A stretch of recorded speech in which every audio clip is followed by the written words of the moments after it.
Magandang gabi sa inyong lahat. Ako nga pala si Amadeus. Hinihiling ko na mag-imbita kayo na makakasama habang nakikinig.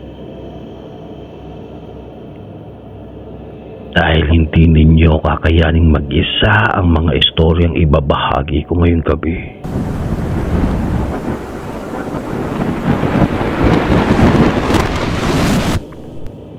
Magsisimula na ako.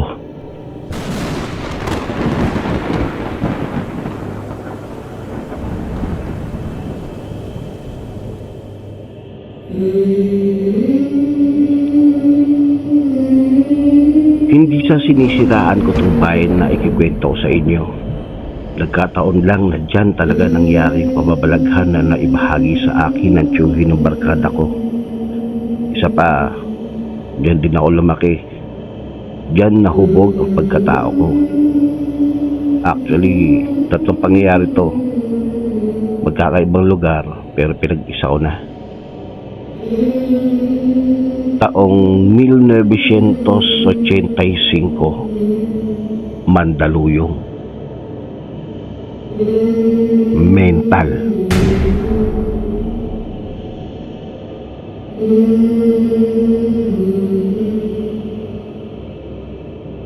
Nung panahon na to, pagkakaalam ko, Mandaluyong sakop pa ng Rizal. Hindi pa ito siyudad noon. Natatandaan ko na parang probinsya pa ang Mandaluyong noon. Yung Martinez Highway na kilala ng karamihan ngayon dating malaking palayan. Nagtataasan ng mga puno, malilinis na ilog. Nung kabataan ko, nakakahuli pa kami ng mga pagong sa kaisda sa mga kanal. Ngayon, tayo na. Walang galang na po, pero totoo kasi yan. Sobrang polluted na ang Mandaluyong ngayon. Nung panahon yan, nag-aaral sa RTU, dating RTC, yung tito ng barkada ko. Tapos kasama niya sa NSTP ROTC 101. Nabubulal pa ako. Bilang reservist, isa sa task na binigay sa kanila ay magbantay sa welfare bill. Magkakadugtong yan noon, yung mental, correctional, tapos yung Vietcong. Yung Vietcong ay yung dating tirahan ng mga Vietnamese refugees na tinulungan ni Marcos nung kasagsagan ng Vietnam War, year 1966, kung saan nagpadala tayo ng mga combat engineer battalion to give assistance in South Vietnam bukod sa medical assistance. Yan tayo unang pinag-initan ng mga Amerikano dahil sa ginawa ni newly elected President Marcos. Ayun, balik tayo.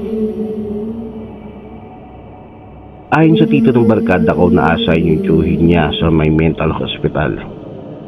Panggabi sila noon. Body-body. Umaga at gabi ang duty. Bilang yung lugar na yan noon mukhang probinsya pa. Wala kang ibang makikita kundi puno at talahib.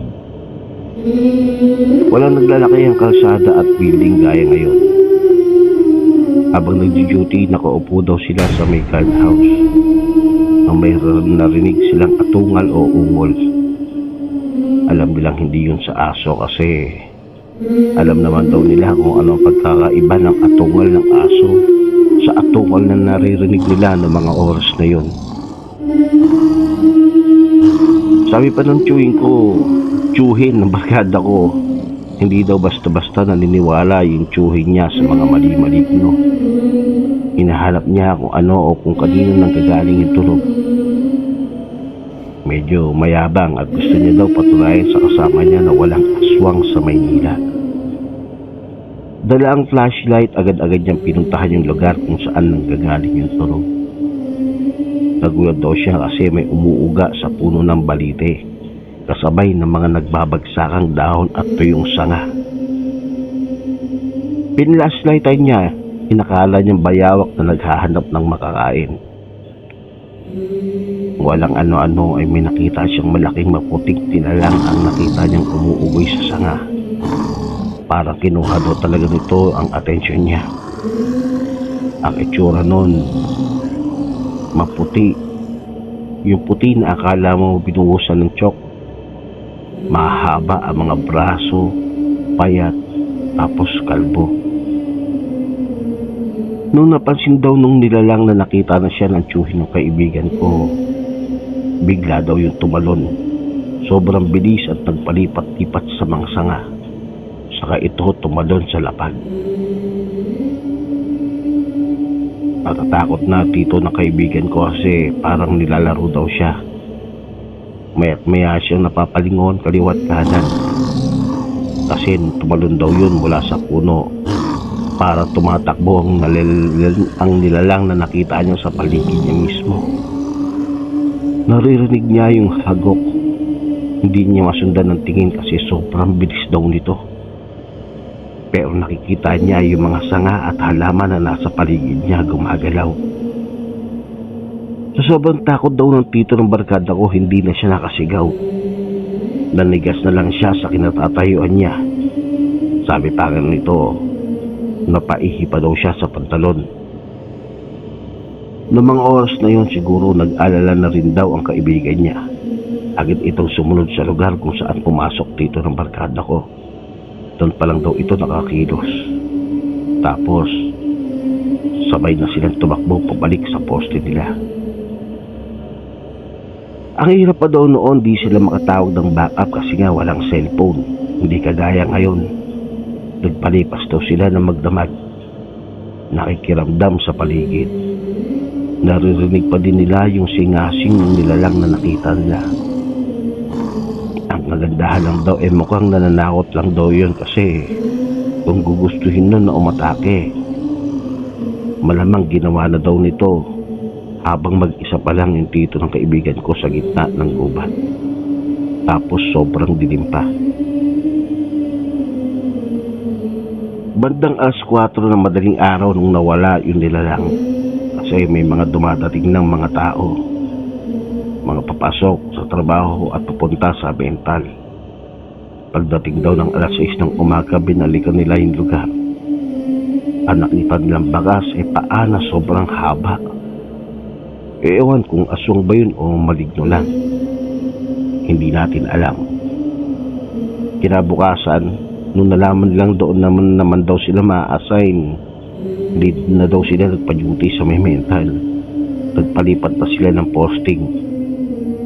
Pinagtatawanan pa nga daw sila ng mga classmates nila noon, inakala na nagdadahilan lang sila dahil hindi sila sanay magpuyat.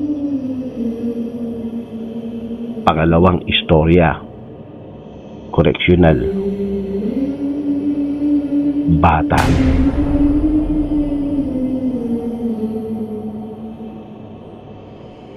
Dahil sa naranasan nila sa mental, nakiusap daw yung magkaibigan na magpalipat ng ibang pwesto at pinayagan naman agad sila. Ang itsura ng lugar bago ka pumasok sa village, dadaan ka sa sobrang habang kalsada na mayroong matataas na talahib. Tapos may matatandang puno ng balite. Natatandaan ko pa yung lugar na yon nung nag-aaral ako sa Pabella High School. Yung mahabang kalsada na yon, sobrang nakakatakot pagkagabi kasi yung sa kaliwa mo, sobrang lawak na lugar. Tapos puro puno. May mga nababalita pa ng mga sinasalvage noon. Tapos sobrang dilim.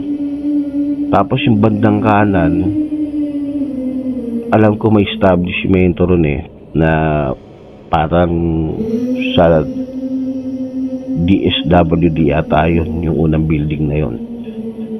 Tapos nung tumbok nung kalsadang yun, makikita mo yung Vietcong na sinasabi ng tiyuhin ng barkada ko. Ang tumbok ng kalsadang yun, makikita mo yung parang lawn area. May mga bakod na bakal, may fountain sa gitna, tapos puro lantern sa harap. Pag pumasok ka doon noong araw, para kang nasa Vietnam kasi bukod sa madaming Vietnamese, yung estilo ng mga bahay at pagkakalagay ng mga dekorasyon ng ilaw kinaya sa Vietnam nung unang panahon. Bukod sa design, para naman daw maramdaman ng mga Vietnamese na welcome sila sa Pilipinas. Yun nga lang, sa sobrang tagal ng panahon na pabayaan na din yun. Tapos tinirahan na ng mga informal settlers dahil di na pinopondohan ng gobyerno. Ayun nga, gabi habang nagjo-duty, naisipan ng tiyuhin ng barkada ko na maglikot sa lugar for familiarization na din at the same time para ma-check kung wala bang magnanakaw na nakasalisi. Pagdating niya sa pinakagitnang bahagi ng lugar, may pahingaan doon. Parang gazebo, may wabong na bato, Vietnamese style. Tapos nagulat siya kasi daw may nakita siyang dalawang batang nakaupo sa gitna. Iniisip niya na baka anak ng isa sa Vietnamese na nakatira sa lugar. Kaya agad-agad ay nilapitan niya daw iyon. Pasado 9:00 na yan ng gabi. Tapos sabi niya habang papalapit daw siya nangangamoy kandila. Hindi niya naman daw yun pinansin agad kasi balak niya ngang sitahin yung mga bata. Tinawag niya daw pero hindi ito lumingon. Tapos nung malapit na siya, akala mo daw usok na tinangay ng hangin yung mga bata, babae at lalaki. Dahan-dahan itong nawala. Tapos nun, ginanaw na siya na akala mo may nakatapat sa kanyang aircon. Sabi pa niya, nung tumalikod na siya para sana tumakbo, nagulat siya at muntik nang masubsob dahil yung mga batang nakaupo sa pahingahan nasa harap niya na, nakatalikod pa din, pagkahawak ang mga kamay, tapos nakalutang. Tapos sa harapan ng mga bata, may nakita silang ulo ng babae. Walang mukha. Pero narinig niya yung hagulgol. Sa pagkangalawang pagkakataon, ewan ko dito sa tiyuhin ng kaibigan ko, naihina naman daw siya sa pantalon. Agad-agad daw, ora mismo, walang sabi-sabi, umuwi siya. Tinakasya niya pa yung mga sundalo na nagbabantay sa gate ng Acacia Lane kasi hindi niya na talaga kaya. Mahaba pa to kasi may correctional pa, kaso sa susunod na lang. Pilitin kong i-share ito bukas. Nakita rin sila nung kapre na sinlaki ng katawan ng tito ng barkada ko, yung hita pa lang. Sabi nga nila, elder daw yung nakita niya. Saka isang preso na luwa yung mata habang bumubulong. Ginagawa niyo lang to para makalimutan ko yung sinabi ng bawat pamilyang Cayetano. May 10 Peter Allen. Magandang gabi.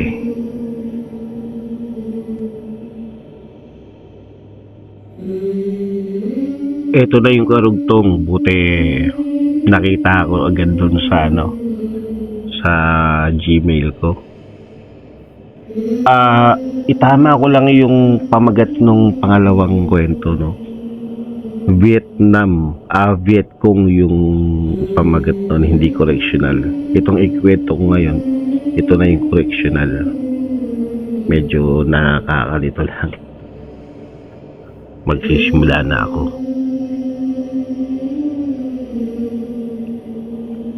Pangatlong istorya.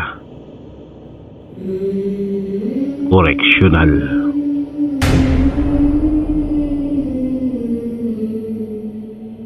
Ang sabi sa akin ng tito ng barkada ko, dahil sa mga naranasan niya, muntik niya nang i-drop yung course niya. Kaso, iniisip niya naman mga magulang niya. Siya kasi panganay sa magkakapatid. Tanda ko pa yung 5 basic fundamental skills eh. Pero sa kasing edad ko na naranasan to.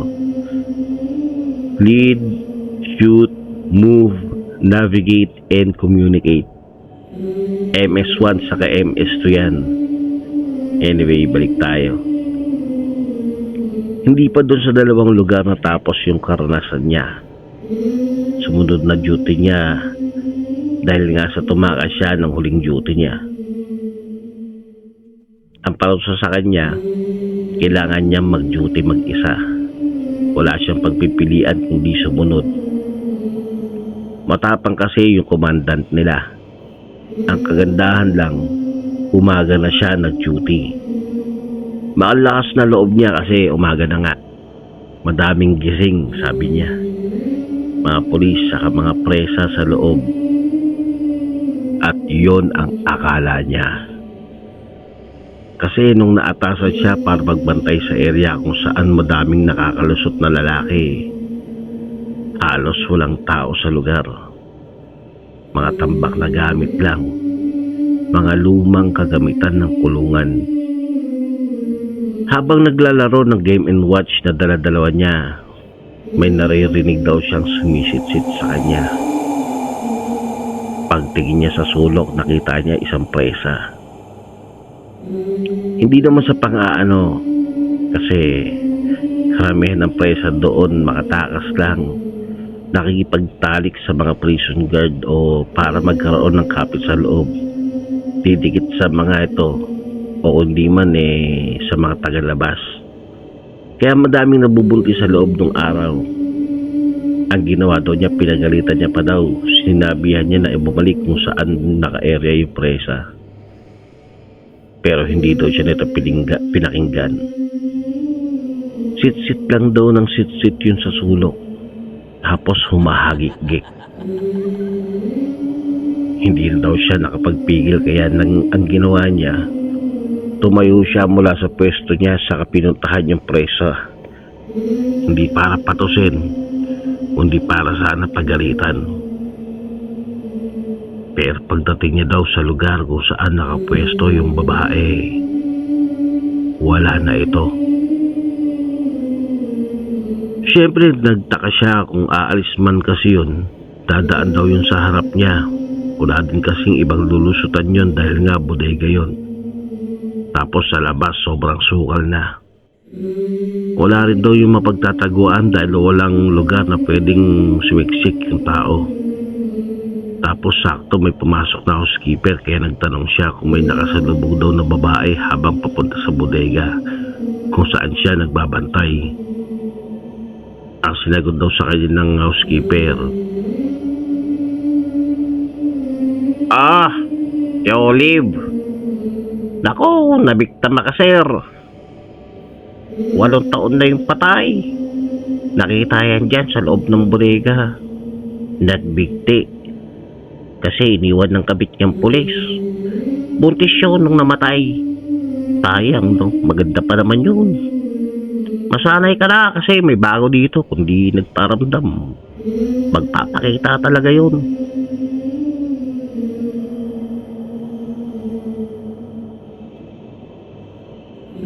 Dahil sa nalaman, muntik na naman daw siyang tumakas. Pero naisip niya ilang oras na lang din naman at uuwi na siya. Ang ginawa niya, hinayaan niyang bukas yung pintuan papasok sa loob ng koreksyonal.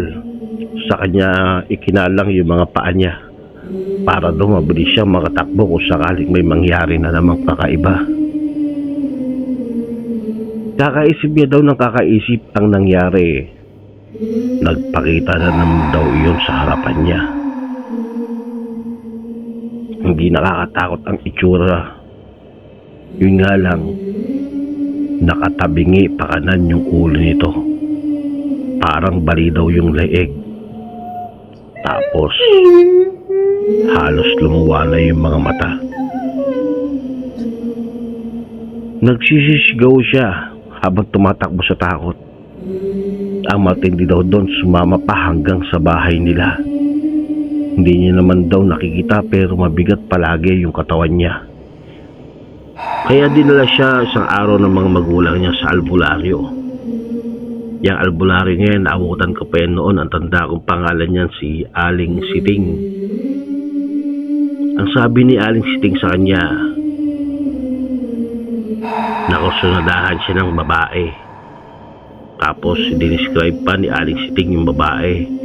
Eksaktong-eksakto yun sa itsura ng babaeng nakita niya. Agad-agad pagkatapos siyang tawasin ni Aling Siting, pinakuha siya nito ng kandila. Saka nagpadasal. Nung matapos daw nilang gawin yun, sabi ni Tito, ang bigat ng katawan niya biglang nawala. Kaso ang naging problema niya, 3 taon na atang bukas ang third eye niya. Nagsara lang daw iyon na kumausap sila ng pari saka nagpabasbas. Di ko na tinanong kung ano-ano mga nakita niya sa loob ng 3 taon na bukas ang third eye niya. Hahaba mapapadami lalo bili ko ng alak. Tapos mahirap na kasi iniinda ko pa yung arthritis ko, baka lumala. Salamat po sa mga nakinig ng mga istoryang ibinahagi ko. Pagtiyagaan nyo na lang muna kasi talagang bored ako at stress. Kailangan kong maglabas na naman ng stress ko. Medyo sunod to. Alam kong may mga nakikinig man, konti man yan o madami, okay lang. Ang purpose ko naman kung bakit ako nagnanarrate is para maglabas lang ng stress, hindi para ma-monetize. Makikita nyo yung karamihan sa mga video ko puro copyright, pero salamat sa inyo kasi kahit papaano may nakikinig pa rin. Hanggang dito na lang. Magandang gabi.